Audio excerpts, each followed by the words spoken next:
దేవునికి స్తోత్రం. మన ప్రభువును రక్షకుడైన యేసుక్రీస్తు వారి నామంలో అందరికీ ఉదయకాల శుభములు తెలియజేయుచున్నాను. ఈరోజు దేవుని వాగ్దానము న్యాయాధిపతుల గ్రంథము 18వ అధ్యాయము 9-10 వచనాలు. ఆ దేశమును మేము చూచితిమి, అది బహుమంచిది. మీరు ఊరకనున్నారేమి? ఆలస్యము చేయక బయలుదేరి ప్రవేశించి ఆ దేశమును స్వాధీనపరచుకొనుడి. దేవుడు మీ చేతికి దానిని అప్పగించును. భూమిలోనున్న పదార్థములలో ఏదియో అచ్చట కొదవలేదనిరి.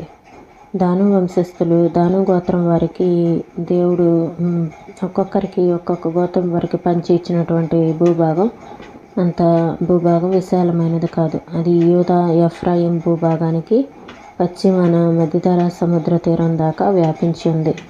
అయితే వాళ్ళు తమకు రావాల్సినటువంటి వారసత్వాన్ని ఆక్రమించుకోలేదు.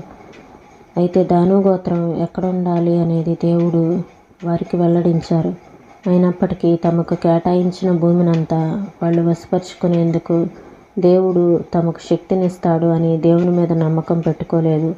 దాన్ని వదిలి వేరే ప్రదేశానికి వచ్చారు. దేవుడు తమను ఉంచిన చోట నుండి తప్పించుకుపోవాలి అనుకున్నారు. అయితే ఒక దేశాన్ని స్వాధీనపరచుకోవటానికి వాళ్ళు ఒక 5గురిని పంపిస్తారు. పంపించినప్పుడు వాళ్ళు చెప్తారు, ఈ దేశం బాగుంది, మనం స్వాధీనపరచుకోవచ్చు అని చెప్తారు.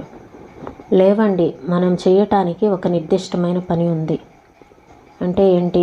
స్వాధీనపరచుకోవటానికి దేశం ఉంది. అలానే దేవుని వాగ్దానాలు కూడా మనం స్వాధీనపరచుకోవటానికి ఉన్నాయి. మనం స్వాధీనపరచుకోవటానికి దేవుడిచ్చినటువంటి వాగ్దానాలు, దేవుడిచ్చినటువంటి వాక్యాలు, వాటి మీద పూర్తిగా మనం నమ్మకం పెట్టుకోవాలి. దేవుని వాగ్దానాలన్నీ దేవుడు మనకి స్వాధీనపరచుకోవటానికి ఇచ్చినటువంటి వాక్యాలు. వాళ్ళు దేశంను ఏ విధంగా అయితే స్వాధీనపరచుకున్నారో అలానే దేవుని వాక్యాలను మనము, ఈ వాక్యము నా కోసమే రాయబడింది, ఈ మాట నా కోసమే రాయబడింది అని మనం నమ్మినప్పుడు ఆ వాక్యము మన జీవితంలో నెరవేరుతుంది. లేవండి, మనం చేయటానికి ఒక నిర్దిష్టమైన పని ఉంది. మనం స్వాధీనపరచుకుంటే తప్ప ఏది మన స్వంతం కాదు. అక్కడ యోసేపు పుత్రులైన మనష్షే ఎఫ్రాయిములు స్వాస్యము పొందిరి. యెహోషువ గ్రంథం 16:4. యాకోబు సంతతి వారు తమ స్వాస్యములను స్వతంత్రించుకొందురు. ఓబద్య 17. నీతిమంతులు శ్రేష్టమైన వాటిని స్వాస్యంగా పొందుదురు. దేవుని వాగ్దానాల విషయంలో స్వాధీనపరచుకునే విశ్వాసాన్ని మనం కలిగి ఉండాలి. దేవుని మాటను మన స్వంతమైన వస్తువులా ఉంచుకోవాలి. స్వాధీనపరచుకునే విశ్వాసం అంటే ఏమిటి అని ఒక చిన్నపిల్లవాడిని అడిగితే ఒక పెన్సిల్ తీసుకొని నావి, నా యొక్క అనే పదాలన్నిటినీ అండర్లైన్ చేయటమే అని జవాబిచ్చాడు. దేవుడు పలికిన ఏ మాటనైనా తీసుకొని ఇది నా కోసమే అనుకోవచ్చు. ఆ వాగ్దానం మీద నీ వేలు పెట్టి ఇది నాది అనాలి. వాక్యంలోని ఎన్ని వాగ్దానాల పట్ల ఇది జరిగింది అని నువ్వు అనగలవు. ఇది నా పట్ల నిజమైంది అని నువ్వు చెప్పగలవు. కుమారుడా, నీవు నాతో ఉంటే నాకున్నదంతా నీదే. నీ స్వాస్యాన్ని నిర్లక్ష్యం ద్వారా పోగొట్టుకోవద్దు. విశ్వాసం మార్కెట్కు వెళ్ళినప్పుడల్లా పెద్ద బుట్టను వెంట తీసుకెళ్తుంది. ఈ మాటలను ప్రభువు మన వెనుకల్లో దీవించునుగాక. ప్రార్థన చేసుకుందామండి. స్తోత్రం తండ్రి. ప్రభా, మీరు ఇచ్చినటువంటి వాగ్దానాలన్నీ నాయనా ప్రభా, ప్రతి వాక్యాన్ని నాయనా ప్రభా మేము నమ్మటానికి తగినటువంటి విశ్వాసం మాకు అనుగ్రహించమని వేడుకొంచున్నాం తండ్రి.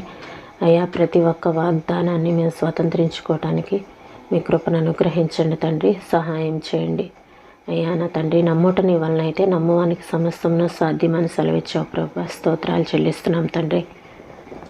అయ్యా, మీ వాగ్దానాల పట్ల మీ విశ్వాసం ఉంచగలిగేటువంటి శక్తిని మాలో ప్రతి ఒక్కరికి అనుగ్రహించమని అడుగుచున్నాను తండ్రి. స్తోత్రంలో నాయనా ప్రభా, రాయబడిన ప్రతి మాట నా తండ్రి మా కోసమే మీరు రాయించి పెట్టారు కనుక నా తండ్రి నాయనా ప్రభా, సంవత్సరాలు తరాలు గతించిపోయినా మీరు ఇచ్చినటువంటి ప్రతి వాగ్దానమును నాయనా ప్రభా మేము విశ్వాసంతో నాయనా ప్రభా అంగీకరించడానికి మాకు సహాయం చేయండి. మాకు నమ్మికను దయచేయండి ప్రభా.